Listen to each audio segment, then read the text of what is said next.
اصل میں معراج ہے، اس کے بیسیکلی 3 پارٹ ہیں، 3 حصے ہیں جو اللہ رب العزت نے تاجدار کائنات کو معراج کروائی۔ اس میں جو پہلا حصہ ہے وہ ہے مسجد حرام سے لے کر مسجد اقصی تک، یہ ایک پارٹ ہے۔ پھر اس کے بعد دوسرا مرحلہ ہے مسجد اقصی سے لے کر سدرۃ المنتہا تک، اور جو تیسرا مرحلہ ہے وہ ہے سدرۃ المنتہا سے لے کر لامکان تک۔ بولیے کتنے پارٹ ہوئے؟ 3 مرحلے ہوئے، 3 حصے ہو گئے، اس لیے کہ آقا علیہ الصلوۃ والسلام کی جو ذات ہے، تاجدار کائنات کی جو شخصیت ہے، تاجدار کائنات کی شخصیت کے بھی 3 گوشے ہیں، ذات کے بھی 3 حصے ہیں۔ آقا علیہ الصلوۃ والسلام کی شخصیت کا ایک گوشہ ہے، اس کو کہتے ہیں بشریت، بشر، دوسرا گوشہ ہے نورانیت، اور تیسرا گوشہ ہے حقیقت۔ اب میرے پاس وقت نہیں ہے کہ میں اس بحث میں پڑھوں، لیکن اختصار کے ساتھ 1-2 باتیں کر کے اجازت چاہتا ہوں۔ جب آقا علیہ الصلوۃ والسلام مسجد حرام سے مسجد اقصی کی طرف روانہ ہوئے تو دیکھا کہ راستے میں سیدنا موسیٰ علیہ السلام اپنی قبر میں کھڑے ہو کر صلات پڑھ رہے ہیں۔ بولیے ذرا کیا کر رہے ہیں؟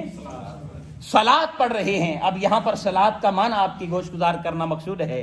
حضور شیخ الاسلام ڈاکٹر محمد طاہر القادری مدد اللہ علیہ آپ بیان کرتے ہیں کہ صلات کا یہ معنی نہیں ہو سکتا کہ موسیٰ علیہ السلام اپنی قبر میں کھڑے ہو کر نماز پڑھ رہے تھے۔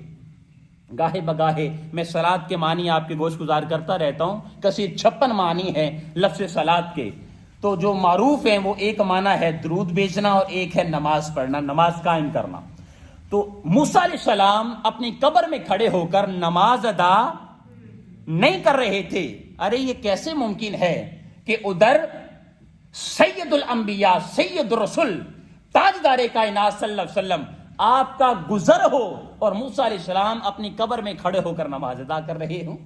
بلکہ نماز نہیں، صلات کا معنی یہاں پر کیا لیا جائے گا کہ جب آقا علیہ الصلوۃ والسلام کی سواری براق آپ کی قبر مبارک کے پاس سے گزرا تو موسیٰ علیہ السلام تاجدار کائنات پر درود و سلام پڑھ رہے تھے، آقا علیہ الصلوۃ والسلام پر درود بھیج رہے تھے۔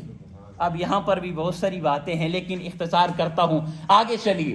آقا علیہ الصلوۃ والسلام نے مسجد اقصی میں تمام انبیاء کرام کی امامت کروائی تو آقا علیہ الصلوۃ والسلام کی شخصیت کا جو ایک گوشہ ہے جس کو بشریت کہتے ہیں، جب تمام انبیاء کی، رسول کی امامت کروائی تو آقا علیہ الصلوۃ والسلام کی بشریت کی معراج ہو گئی، بشریت کی معراج ہوئی۔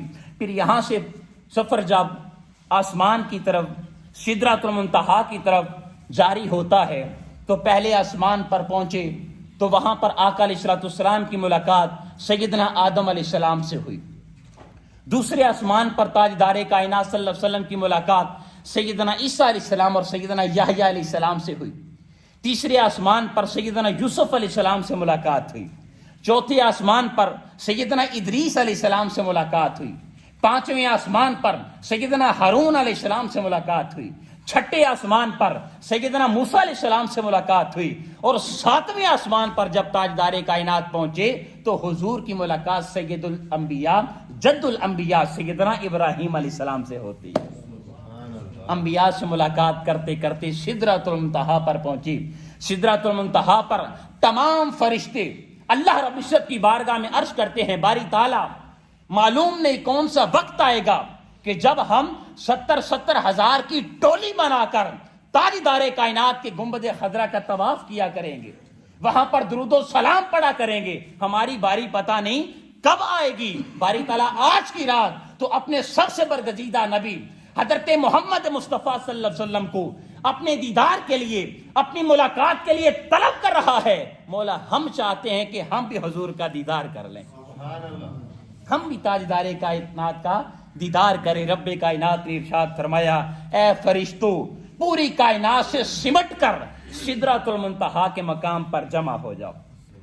سدرۃ المنتہا کے مقام پر جب تمام فرشتے جمع ہو گئے اور جب تاجدار کائنات وہاں سے گزرے تو تمام فرشتوں نے تاجدار کائنات کا مکھڑا تک لیا، آقا علیہ الصلوۃ والسلام کا دیدار کیا۔